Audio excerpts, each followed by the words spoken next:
Percentage ਆਪਾਂ ਇੱਕ basic ਜਿਹੇ ਕਨਸੈਪਟ ਦੀ ਗੱਲ ਕਰ ਰਹੇ ਹਾਂ ਜਿਹਦੇ ਚ ਕਿਸੇ ਨੰਬਰ ਦੇ ਕਿਸੇ ਪਰਸੈਂਟ ਦੀ ਵੈਲਿਊ ਗਿਵਨ ਹੋਏਗੀ ਤਾਂ ਆਪਾਂ ਉਹਨੂੰ ਯੂਜ਼ ਕਰਕੇ ਕਿਸੇ ਦੂਸਰੇ ਪਰਸੈਂਟ ਦੀ ਵੈਲਿਊ ਫਾਈਂਡ ਕਰਨੀ ਹੋਏਗੀ। ਜਿੱਦਾਂ ਕਿ ਆਪਾਂ ਇੱਕ ਛੋਟੀ ਜਿਹੀ ਐਗਜ਼ਾਮਪਲ ਲੈਣੇ ਆ, ਕਹਿਣਗੇ ਵੀ 40% ਆਫ ਏ ਨੰਬਰ ਇਜ਼ ਕੋਈ ਵੀ ਲੈ ਲਓ 200। 40% of A number is 200, find 60% of that number. तो ਆਪਾਂ ਨੂੰ ਕੀ ਹੋ ਗਿਆ 40% ਦੀ ਵੈਲਿਊ ਗਿਵਨ ਹੈ, ਉਹੀ ਨੰਬਰ ਦੇ 60% ਦੀ ਵੈਲਿਊ ਆਪਾਂ ਨੇ ਫਾਈਂਡ ਕਰਨੀ ਹੈ। ਤਾਂ ਇਸ ਕੁਐਸਚਨ ਨੂੰ ਸ਼ਾਰਟਕਟ ਨਾਲ ਸੋਲਵ ਕਰਨੀ ਆਪਾਂ ਕੀ ਕਰ ਸਕਦੇ ਹਾਂਗੇ, ਜਿਹੜਾ ਪਰਸੈਂਟ ਫਾਈਂਡ ਕਰਨਾ ਹੈ, ਫਾਈਂਡ ਕੀ ਕਰਨਾ ਮੈਂ 60 ਉਹਨੂੰ ਉੱਪਰ ਰੱਖ ਲਾਂਗੇ, ਜਿਹੜੇ ਪਰਸੈਂਟ ਦੀ ਵੈਲਿਊ ਫਾਈਂਡ ਕਰਨੀ ਉਹਨੂੰ ਉੱਪਰ ਰੱਖਾਂਗੇ, ਜਿਹੜੇ ਪਰਸੈਂਟ ਦੀ ਵੈਲਿਊ ਗਿਵਨ ਹੈ ਉਹਨੂੰ ਨੀਚੇ ਰੱਖਾਂਗੇ ਤੇ ਜੋ ਵੀ ਵੈਲਿਊ ਗਿਵਨ ਉਹਨੂੰ ਨਾਲ ਮਲਟੀਪਲਾਈ ਚ ਰੱਖ ਦਾਂਗੇ 200। ਹਮੇਸ਼ਾ ਕੀ ਕਰਨਾ ਆਪਾਂ ਨੇ, ਜਿਹੜੇ ਪਰਸੈਂਟ ਦੀ ਵੈਲਿਊ ਫਾਈਂਡ ਕਰਨੀ ਹੈਗੀ ਉਹਨੂੰ ਉੱਪਰ ਰੱਖਾਂਗੇ, ਜਿਹੜੇ ਪਰਸੈਂਟ ਦੀ ਵੈਲਿਊ ਗਿਵਨ ਆ ਉਹਨੂੰ ਨੀਚੇ ਰੱਖਾਂਗੇ, ਜਿਹੜੀ ਵੀ ਉਹਦੀ ਵੈਲਿਊ ਗਿਵਨ ਆ ਨਾਲ ਮਲਟੀਪਲਾਈ ਹੋ ਜਾਏਗੀ। ਉਸ ਤੋਂ ਬਾਅਦ ਇਹਦੀ ਕਟਿੰਗ ਕਰ ਦਾਂਗੇ, ਇਹਦਾ ਆਨਸਰ ਕਿੰਨਾ ਆ ਜਾਏਗਾ 300। ਇਹ ਕਨਸੈਪਟ ਕਾਫੀ ਇੰਪੋਰਟੈਂਟ ਹੈ ਜਿਹੜਾ ਕਿ ਕੁਐਸਚਨ ਨੂੰ ਘੱਟ ਟਾਈਮ ਸੋਲਵ ਕਰਨ ਲਈ ਹੈਲਪ ਕਰੂਗਾ ਆਪਣੀ। ਜਿਹਨੂੰ ਫਾਈਂਡ ਕਰਨਾ ਉੱਪਰ ਰੱਖ ਲਓ, ਜਿਹੜਾ ਗਿਵਨ ਆ ਨੀਚੇ ਰੱਖ ਲਓ, ਮਲਟੀਪਲਾਈ ਚ ਉਹਦੀ ਵੈਲਿਊ ਰੱਖ ਲਓ। ਤਾਂ ਦੇਖੋ ਇਹਨੂੰ ਆਪਾਂ ਐਗਜ਼ਾਮਪਲ ਚ ਅਪਲਾਈ ਕਰਕੇ ਦੇਖਦੇ ਹਾਂਗੇ।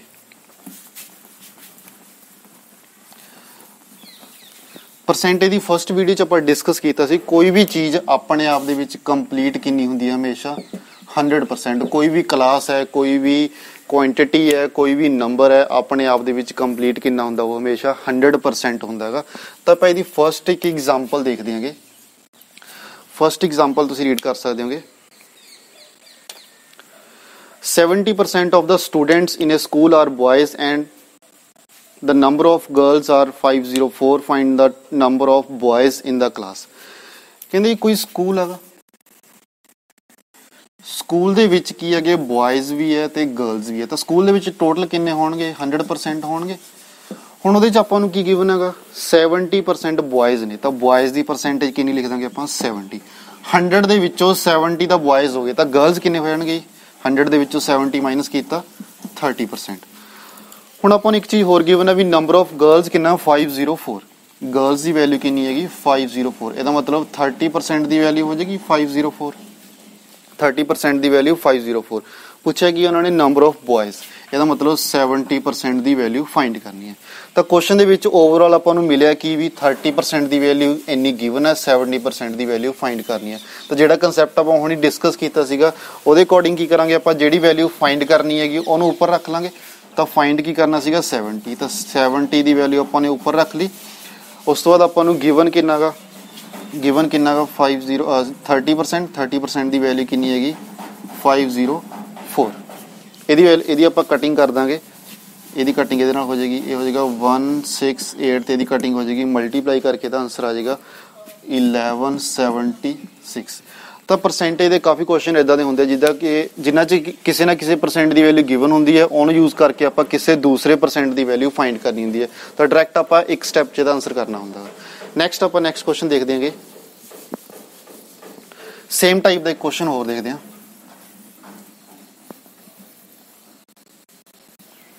ਤਾਂ ਕੁਐਸਚਨ ਤੁਸੀਂ ਰੀਡ ਕਰ ਸਕਦੇ ਹੋ। In an examination 65% of the total students are pass. If the number of fail candidates is 420, find the total number of students. ਤਾਂ ਇੱਕ ਚੀਜ਼ ਕਲੀਅਰ ਹੈ ਵੀ ਟੋਟਲ ਸਟੂਡੈਂਟਸ ਹਮੇਸ਼ਾ ਕਿੰਨੇ ਹੋਣਗੇ, ਉਹ 100% ਹੋਣਗੇ ਕਲਾਸ ਦੇ ਵਿੱਚ। ਉਹਦੇ ਵਿੱਚੋਂ ਕੁਝ ਪਾਸ ਹੋਣਗੇ, ਕੁਝ ਫੇਲ ਹੋਣਗੇ। ਹੁਣ ਆਪਾਂ ਨੂੰ ਗਿਵਨ ਕੀ ਹੈ ਵੀ 65% ਹੈ ਜਿਹੜੇ ਉਹ ਪਾਸ ਨੇ, ਤਾਂ ਫੇਲ ਕਿੰਨੇ ਹੋ ਜਾਣਗੇ 35%। ਹੋਰ ਕੀ ਗਿਵਨ ਆਪਾਂ ਨੂੰ ਫੇਲ ਕੈਂਡੀਡੇਟ ਦੀ ਵੈਲਿਊ ਕਿੰਨੀ ਹੈਗੀ, ਕਿੰਨੇ ਨੇ ਉਹ 420 ਨੇਗੇ। ਤਾਂ ਇਹਦਾ ਮਤਲਬ ਇਹਦੀ ਵੈਲਿਊ ਕਿੰਨੀ ਹੋ ਜਾਏਗੀ 420। ਪੁੱਛਿਆ ਕੀ ਹੈ ਟੋਟਲ ਪੁੱਛਿਆ। ਹੁਣ ਪਿਛਲੇ ਕੁਐਸਚਨ 'ਚ ਆਪਾਂ ਨੂੰ ਇੱਧਰ ਵਾਲੀ ਸਾਈਡ ਪੁੱਛੀ ਸੀ, ਹੁਣ ਆਪਾਂ ਨੂੰ ਟੋਟਲ ਪੁੱਛਿਆ। ਤਾਂ ਆਪਣਾ ਕੁਐਸਚਨ ਕੀ ਹੋ ਗਿਆ 35 ਦੀ ਵੈਲਿਊ ਗਿਵਨ ਹੈ, 100 ਦੀ ਵੈਲਿਊ ਫਾਈਂਡ ਕਰਨੀ ਹੈ। ਤਾਂ ਡਿਮਾਂਡ ਕਿੰਨੀ ਹੈ ਆਪਣੀ 100 ਦੀ, ਜੋ ਵੀ ਫਾਈਂਡ ਕਰਨਾ ਉੱਪਰ ਰੱਖਾਂਗੇ, ਜੋ ਵੀ ਗਿਵਨ ਹੈ 35 ਉਹਨੂੰ ਨੀਚੇ ਰੱਖਾਂਗੇ, ਮਲਟੀਪਲਾਈ 'ਚ ਕਿੰਨਾ ਆ ਜਾਏਗਾ ਇਹਦਾ, ਜਿਹਦੀ ਜਿਹੜੀ ਵੀ ਵੈਲਿਊ ਇਹਦੀ ਆਪਾਂ ਕਟਿੰਗ ਕਰਕੇ ਆਪਣਾ ਆਨਸਰ ਆ ਜਾਏਗਾ ਇਹ 12 ਤੇ ਕਟਿੰਗ ਹੋ ਜਾਏਗੀ, ਇਹਦਾ ਆਨਸਰ ਆਏਗਾ 1200। ਇਹ ਕੀ ਆਇਆ ਆਪਣੇ ਕੋਲੇ ਟੋਟਲ ਨੰਬਰ ਆਫ ਕੈਂਡੀਡੇਟਸ ਕਿੰਨੇ ਸੀ ਐਗਜ਼ਾਮੀਨੇਸ਼ਨ ਦੇ ਵਿੱਚ, ਤਾਂ ਟੋਟਲ ਦੀ ਵੈਲਿਊ ਆ ਗਈ।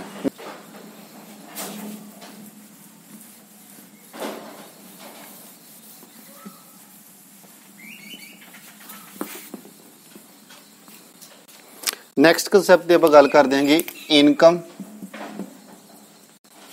Expenditure and saving. ਪਹਿਲਾਂ ਆਪਾਂ ਇਹਦੇ ਰਿਲੇਸ਼ਨ ਨੂੰ ਦੇਖਦੇ ਵੀ ਇਹਨਾਂ ਦੇ ਵਿੱਚ ਆਪਸ ਦੇ ਵਿੱਚ ਕੀ ਰਿਲੇਸ਼ਨ ਹੁੰਦਾ, ਫਿਰ ਆਪਾਂ ਇਹਦੀ ਐਗਜ਼ਾਮਪਲ ਦੇਖਾਂਗੇ। ਕਿਸੇ ਵੀ ਬੰਦੇ ਦੀ ਇਨਕਮ ਆਪਾਂ ਹਮੇਸ਼ਾ ਸਪੋਜ਼ ਕਰ ਲੈਣੀ ਹੈ 100%। ਜੇ ਉਹਦਾ ਐਕਸਪੈਂਡੀਚਰ ਮੰਨ ਲਓ 70% ਹੋ ਗਿਆ ਤਾਂ ਉਹਦੀ ਸੇਵਿੰਗ ਕਿੰਨੀ ਮੰਨ ਲਾਂਗੇ ਆਪਾਂ 30%। ਮਤਲਬ ਕੀ ਹੋ ਗਿਆ, income is equal to expenditure plus saving. ਇਹ ਰਿਲੇਸ਼ਨ ਹੁੰਦਾ ਹੈ। ਮੇਨ ਕੀ ਹੈਗਾ, ਇਨਕਮ ਕੀ ਹੁੰਦੀ ਹੈ ਐਕਸਪੈਂਡੀਚਰ ਪਲਸ ਸੇਵਿੰਗ। ਇਹ ਆਪਾਂ ਨੇ ਰਿਲੇਸ਼ਨ ਹੈ ਜਿਹੜਾ ਕੰਮ ਆਊਗਾ ਆਪਾਂ ਨੂੰ ਐਗਜ਼ਾਮਪਲ 'ਚ। ਤਾਂ ਆਪਾਂ ਐਗਜ਼ਾਮਪਲ ਦੇਖਦੇ ਹਾਂ ਪਹਿਲਾਂ ਇਹਦੀ। ਫਰਸਟ ਐਗਜ਼ਾਮਪਲ ਤੁਸੀਂ ਰੀਡ ਕਰ ਸਕਦੇ ਹੋਗੇ। A man spends 80% of his income. His income is increased by 20% and he increased his expenditure by 10%. Find percentage increase in saving. ਸਭ ਤੋਂ ਪਹਿਲਾਂ ਆਪਾਂ ਰਿਲੇਸ਼ਨ ਲਿਖਦੇ ਹਾਂ ਕੀ ਇਹਦਾ, income is equal to expenditure plus saving. Starting 'ਚ ਉਹਦੀ ਇਨਕਮ ਮੰਨ ਲਈ ਮੈਂ ਕਿੰਨੀ ਸੀਗੀ 100 ਸੀਗੀ। ਪਹਿਲਾਂ ਕਿੰਨਾ ਸਪੈਂਡ ਕਰਦਾ ਉਹ 80%, ਤਾਂ ਐਕਸਪੈਂਡੀਚਰ ਹੋ ਗਿਆ ਉਹਦਾ 80, ਤਾਂ ਸੇਵਿੰਗ ਕਿੰਨੀ ਹੋ ਜਾਊਗੀ ਉਹਦੀ 20। ਇਹ ਇਨੀਸ਼ੀਅਲ ਕੰਡੀਸ਼ਨ ਸੀ ਵੀ ਇਨਕਮ 100 ਸੀਗੀ, 80 ਉਹਨੇ ਐਕਸਪੈਂਡੀਚਰ ਖਰਚਾ ਕਰਤਾ ਤਾਂ 20 ਉਹਦੀ ਕੀ ਹੋਗੀ ਸੇਵਿੰਗ ਹੋ ਜਾਏਗੀ। ਨੈਕਸਟ ਕੀ ਕਹਿੰਦੇ, ਉਹਦੀ ਇਨਕਮ ਹੈਗੀ 20% ਵੱਧ ਗਈ। ਇਨਕਮ ਉਹਦੀ 20% ਵੱਧ ਗਈ ਤਾਂ ਇਨਕਮ ਕਿੰਨੀ ਹੋ ਗਈ ਉਹਦੀ 120 ਹੋ ਗਈ। ਤੇ ਉਹਦਾ ਐਕਸਪੈਂਡੀਚਰ ਕਹਿੰਦੇ 10% ਵਧਾ ਲੈਂਦਾ, ਤਾਂ ਇਹਦਾ 10% ਵਧਾਇਆ ਕਿੰਨਾ ਹੋ ਜਾਏਗਾ 80 ਦਾ 10% 8 ਹੋ ਜਾਏਗਾ, ਤਾਂ ਕਿੰਨਾ ਹੋ ਜਾਏਗਾ ਇਹ 88। ਪੁੱਛਿਆ ਕੀ ਹੈਗਾ ਸੇਵਿੰਗ ਚ ਰਿਲੇਸ਼ਨ। ਹੁਣ ਜੇ 120 ਉਹਦੀ ਇਨਕਮ ਹੈ, ਐਕਸਪੈਂਡੀਚਰ ਉਹਦਾ 88 ਹੈ, ਤਾਂ ਸੇਵਿੰਗ ਕਿੰਨੀ ਹੋ ਜਾਏਗੀ ਇਹਦੀ 120 ਮਾਈਨਸ 88, ਤਾਂ ਕਿੰਨਾ ਹੋ ਜਾਏਗਾ 32। ਇਨਕਮ ਤੇ ਐਕਸਪੈਂਡੀਚਰ ਘਟਾਇਆ ਕੀ ਬਚ ਗਈ ਸੇਵਿੰਗ 32। ਹੁਣ ਉਹਨੇ ਰਿਲੇਸ਼ਨ ਕਾਹਦਾ ਪੁੱਛਿਆ ਵੀ ਸੇਵਿੰਗ ਕਿੰਨੇ ਪਰਸੈਂਟ ਇਨਕਰੀਜ਼ ਹੈ। ਸੇਵਿੰਗ ਪਹਿਲਾਂ ਸੀਗੀ 20, ਹੁਣ ਕਿੰਨੀ ਹੋ ਗਈ 32। ਤਾਂ ਸੇਵਿੰਗ ਦੇ ਵਿੱਚ ਪਰਸੈਂਟੇਜ ਇਨਕਰੀਜ਼ ਦੇਖਣਾ, ਪਰਸੈਂਟੇਜ ਇਨਕਰੀਜ਼ ਇਨ ਸੇਵਿੰਗ। ਮਤਲਬ ਜਿਹੜਾ 32 ਆ ਉਹ 20 ਨਾਲੋਂ ਕਿੰਨੇ ਪਰਸੈਂਟ ਵੱਧਦਾ ਆਪਾਂ ਨੇ ਇਹ ਦੱਸਣਾ ਹੈ। ਪਰਸੈਂਟੇਜ ਇਨਕਰੀਜ਼ ਕੀ ਹੁੰਦਾ, ਦੋਨਾਂ ਦਾ ਡਿਫਰੈਂਸ ਉੱਪਰ ਆ ਜਾਂਦਾ। ਡਿਵਾਈਡ ਚ ਕਿਹੜੀ ਵੈਲਿਊ ਆਏਗੀ ਇਨਕਰੀਜ਼ ਵਾਲੇ ਕੇਸ ਛੋਟੇ ਵਾਲੀ 20 ਇਨਟੂ 100। ਇਹਦੀ ਕਟਿੰਗ ਕਰਕੇ ਕਿੰਨਾ ਆ ਜਾਏਗਾ ਇਹ 6 ਤੇ ਹੋਈ, ਤਾਂ ਕਿੰਨਾ ਆ ਗਿਆ ਇਹਦਾ 60% ਆਪਣੇ ਕੋਲ ਹੀ ਆ ਗਿਆ ਪਰਸੈਂਟੇਜ ਇਨਕਰੀਜ਼ ਇਨ ਸੇਵਿੰਗ। ਸੇਮ ਟਾਈਪ ਦੀ ਇੱਕ ਹੋਰ ਐਗਜ਼ਾਮਪਲ ਦੇਖ ਲੈਣੇ ਆਪਾਂ ਜਿਹਦੇ ਚ ਹੈਗਾ a man spends 75% of his income. His income is increased by 20% and he increased his expenditure by 10%. Find percentage change in his saving. ਤਾਂ ਆਪਾਂ ਸੇਮ ਕਰਾਂਗੇ, ਕੀ ਕਰਾਂਗੇ ਆਪਾਂ income is equal to expenditure plus saving. Income ਆਪਾਂ starting suppose ਕਰ ਲਈ ਉਹਦੀ ਕਿੰਨੀ ਹੈਗੀ 100 ਹੈਗੀ, ਐਕਸਪੈਂਡੀਚਰ ਉਹਨਾਂ ਨੇ ਕਿਹਾ ਕਿੰਨਾ ਹੈਗਾ 75 ਆ, ਤਾਂ ਸੇਵਿੰਗ ਕਿੰਨੀ ਹੋ ਜਾਏਗੀ ਉਹਦੀ 25 ਇਨੀਸ਼ੀਅਲ ਕੰਡੀਸ਼ਨਸ।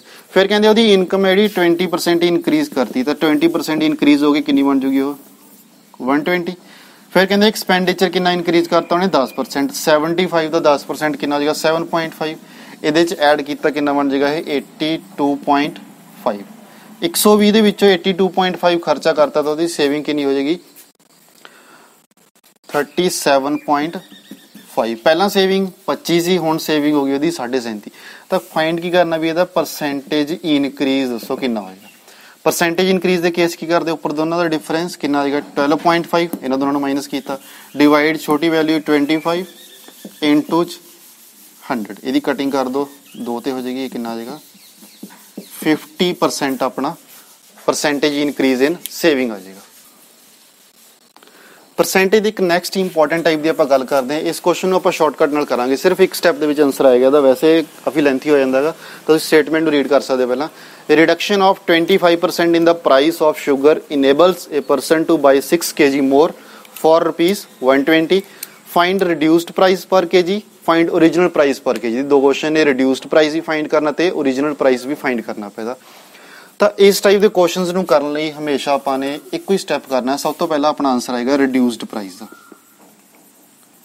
ਰਿਡਿਊਸਡ ਪ੍ਰਾਈਸ ਘਟਿਆ ਕਿੰਨਾ ਪ੍ਰਾਈਸ 25% ਦਾ, ਮਤਲਬ ਰਿਡਿਊਸ ਹੋ ਕੇ ਕਿੰਨਾ ਰਹਿ ਗਿਆ ਹੁਣ 75%। ਇਹਦੀ ਆਪਾਂ ਨੇ ਵੈਲਿਊ ਫਾਈਂਡ ਕਰਨੀ ਹੈ 75% ਦੀ। ਤਾਂ ਆਪਾਂ ਇੱਕ ਚੀਜ਼ ਕਰਨੀ ਹੈ, ਡਿਵਾਈਡ ਦੇ ਵਿੱਚ ਕੱਲੀ ਕੁਆਂਟੀਟੀ ਲਿਖਣੀ ਹੈ। ਡਿਵਾਈਡ ਚ ਕੱਲੀ ਜਿੰਨੀ ਵੀ ਕੁਐਸਚਨ ਦੇ ਵਿੱਚ ਕੁਆਂਟੀਟੀ, ਪੀਸ ਹੋ ਸਕਦਾ, ਗ੍ਰਾਮ ਹੋ ਸਕਦਾ, kg ਹੋ ਸਕਦਾ, ਡਿਵਾਈਡ ਚ ਕੁਆਂਟੀਟੀ ਲਿਖਣੀ ਹੈ। ਨਿਊਮੀਰੇਟਰ ਦੇ ਵਿੱਚ ਬਾਕੀ ਜਿੰਨੀਆਂ ਵੀ ਵੈਲਿਊਜ਼ ਬਚ ਗਈਆਂ ਸਟੇਟਮੈਂਟ 'ਚ ਸਾਰੀਆਂ ਵੈਲਿਊਜ਼ ਨਿਊਮੀਰੇਟਰ 'ਚ ਲਿਖਣੀਆਂ। ਤਾਂ ਆਪਾਂ ਅਪਲਾਈ ਕਰਕੇ ਦੇਖਦੇ ਹਾਂਗੇ। ਪਹਿਲਾਂ ਦੇਖੋ ਕੁਐਸਚਨ ਦੇ ਵਿੱਚ ਕੁਆਂਟੀਟੀ ਕਿੰਨੀ ਦਿਖ ਰਹੀ ਹੈ ਆਪਾਂ ਨੂੰ 6 kg, ਤਾਂ ਡਿਵਾਈਡ ਦੇ ਵਿੱਚ ਕਿੰਨਾ ਲਿਖਾਂਗੇ ਆਪਾਂ ਸਿਰਫ 6। ਬਾਕੀ ਜੋ ਵੀ ਦਿਖ ਰਿਹਾ 25% ਤੇ 120, ਇਹ ਵੈਲਿਊਜ਼ ਨੇ। ਇੱਕ 25% ਹੈ, ਇੱਕ ਹੈਗਾ 120। ਇਹ ਦੋਨੋਂ ਵੈਲਿਊਜ਼ ਨੂੰ ਕਿੱਥੇ ਰੱਖਾਂਗੇ ਆਪਾਂ ਉੱਪਰ ਰੱਖ ਦਾਂਗੇ ਤਾਂ ਆਪਾਂ ਇਹਦੀ ਕਟਿੰਗ ਕਰਾਂਗੇ। ਆਪਣੇ ਕੋਲੇ ਕਾਦੀ ਵੈਲਿਊ ਆਏਗੀ 75% ਦੀ, ਤੇ ਇਹਦੀ ਕਟਿੰਗ ਕਰਕੇ ਆ ਜਾਏਗਾ 5।